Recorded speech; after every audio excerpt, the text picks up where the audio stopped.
Signature Bank Studios. This is Chicago's Morning Answer with Dan Proft and Amy Jacobson on AM 560. The Answer.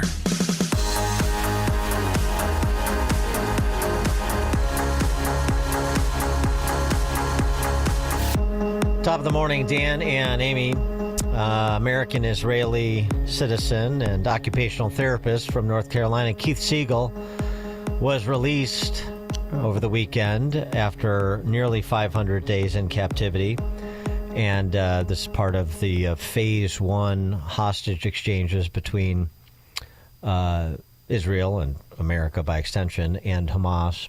And Siegel he wrote the most beautiful love letter to President Trump. Siegel released this video about his time in captivity and his release. My name is Keith Siegel, and I'm a 65-year-old American citizen. I love country music and I love pancakes on Saturday morning, but that was my previous life. Since February 1, I am a newly released Hamas hostage. I am a survivor. I was held for 484 days in unimaginable conditions. Every single day felt like it could be my last. President Trump, you are the reason I am home alive. You are the reason I was reunited with my beloved wife, 4 children, and 5 grandchildren. Thank you for your continued fight against terror and for your bold leadership that has brought me and many others back home to our families, to safety and to security. When I was in Gaza, I lived in constant fear for my life and for my personal safety. I was starved and I was tortured, both physically and emotionally. When the war intensified, the terrorists who held me treated me even worse than usual. Terrorists kicked me, spat on me, and held me with no water, no light, and no air to breathe. Mr. President, once again, your leadership, power, and authority are necessary to enforce the ceasefire and put an end to the unnecessary daily dangers to the lives of innocent hostages and civilians. Your leadership and strength will ensure the agreement is honored by all sides. That is what will allow all 76 hostages to return home to their families. I trust your strength and leadership, Mr. President. The helpless hostages in the dark, cold tunnels in Gaza also trust you. Please bring them home. And there are 2 more American hostages thought to be alive in Hamas custody, if you will. This weekend, all hell did not break loose, as telegraphed. We're not all the hostages released. Not all the hostages were released, but America right now is deferring to Israel. At least that was the public statement with respect to the ceasefire and the process of securing the release of the remaining hostages. For more on this, we're pleased to be joined by Liel Leibovitz. He's editor-at-large for Tablet and host of the Rootless podcast. Liel, thanks for joining us again. Appreciate it. My pleasure as always. Good morning. So the state of play here and sort of your updated viewpoint and how this is going in terms of securing the release of the hostages and the back and forth between America and Arab nations with respect to the future of Gaza and the future of the Gazans. First of all, let's begin with that latter part because I think it helps really clarify our understanding of what's going on. I'm going to use a term to describe President Trump's plan or suggestion to clear the Gaza Strip of its occupants and seize control of that strip of land. That word, you would not hear it a lot in mainstream media, but that word is merciful. I think the thing to understand here, which we sometimes tend to forget, if you look just at the history of the last 4, 5, 6 years, you see that Arabs in Egypt, Tunisia, Syria, literally all over the Middle East, had stood up and risked their lives to rebel against tyrannical, oppressive murderous regimes everywhere you look at, everywhere except for one place. That place is Gaza. We're hearing reports from the hostages who are coming back that literally the entire civilian population is partaking in this calamity, in this catastrophe. These hostages are being held in civilian homes. They're being used often as slaves for civilian families, forced to cook and clean for ordinary Gazans who delight in this torment. When the Israelis offered very large cash rewards and safe passages to any Gazan who said, hey, point out where these innocent men, women, and children are being kept, not a single person stood up. So what President Trump is saying, I'm going to show you mercy that you probably don't deserve. I'm going to take you all and give you a new chance at life, a new chance to prove that you actually care about your children and your future more than you care about murdering Jews.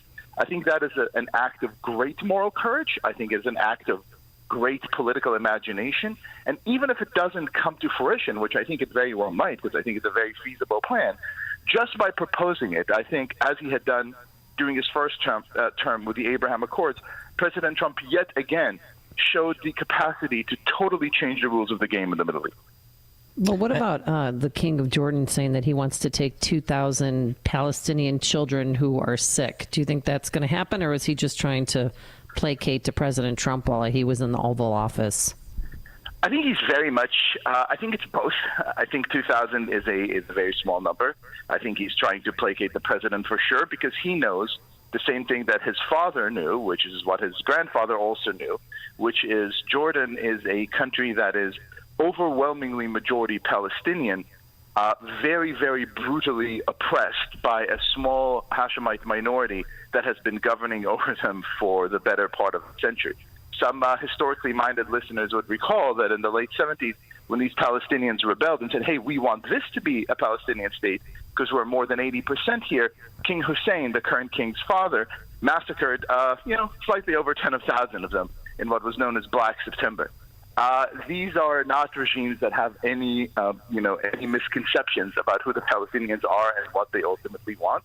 I think King Hussein is walking, King Abdullah is walking a very, very fine line here. But I think, again, the fact that we're seeing the king ready to embrace any form of this alternative shows us that unlike his predecessor, who is perceived as weak and ineffective and inconsequential, President Trump is communicating the message very clearly that America is back and that people better straighten up and not, test the limits of American power and resolve.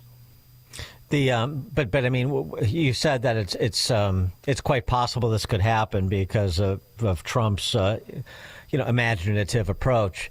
But just based on the history you reviewed there, in addition to the history with the Egyptians, it seems almost implausible that either one of those countries would cede any territory for the relocation of 2 million Gazans. I think once you actually get into the weeds of this plan, you find that it has way more chances of actually succeeding than might appear at first blush. First of all, look, Egypt itself has something like 1.3 million new people born every year. We're talking about something like 1.8 million Palestinians.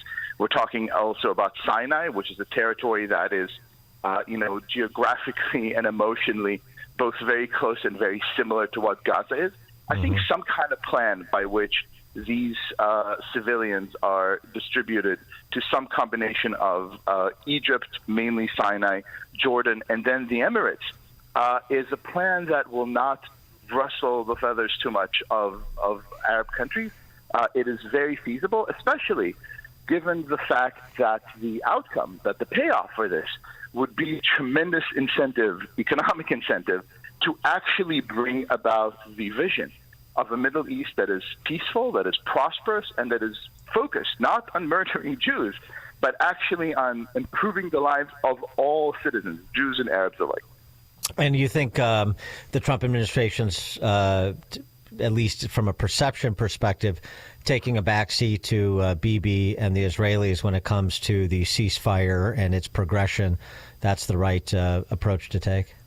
I think it's not just the right approach. I think it's honestly a noble approach, and I think the president understands very well that Prime Minister Netanyahu is in literally and figuratively a devil of a conundrum.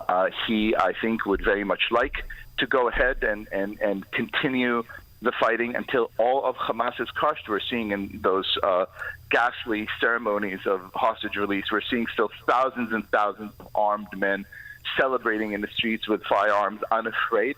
On the other hand, look, we have more than 70 hostages alive. They are kept in a strip of land where literally every single house, Dan and Amy, every single one has been booby-trapped, where every single one lies on top of a tunnel stuffed with explosives, booby traps, and men with guns.